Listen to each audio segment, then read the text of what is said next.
Ce lundi 15 juillet, le magazine People a révélé que Shannon Doherty avait signé les papiers de son divorce la veille de son décès.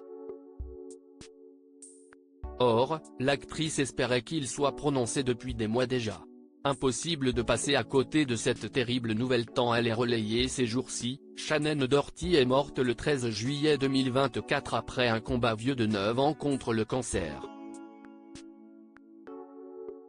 La tumeur au sein, diagnostiquée en 2015, dont elle avait guéri est revenue moins de 5 ans plus tard et au stade 4. Elle s'est depuis propagée au cerveau et aux os. La star qui nous a quittés à 53 ans était entourée de ses proches lors de ses dernières heures de vie. La meilleure amie de Tori Spelling et Holly Marie Combe a d'ailleurs signé ses papiers de divorce un jour avant son décès.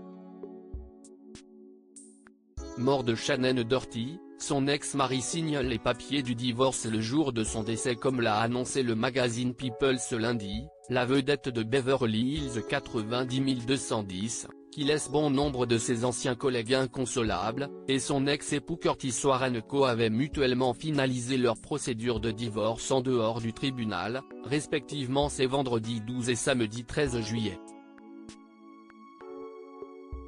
Les parties ont conclu un accord écrit concernant leurs biens et leurs droits de mariage ou de partenariat domestique, y compris la pension alimentaire, dont l'original a été soumis au tribunal, peut-on notamment lire dans les documents judiciaires que nos confrères ont réussi à se procurer.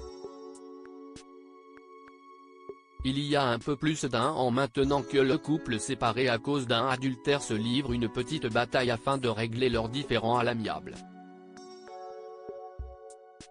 Mort de Shannon Doherty, les craintes de l'actrice vis-à-vis de son divorce et sa maladie. Le mois passé, Shannon Doherty avançait même que son ex-conjoint se permettait de prolonger notre divorce dans l'espoir que je meure avant qu'il ne soit obligé de me payer la pension alimentaire, dans des registres consultés et obtenus par People.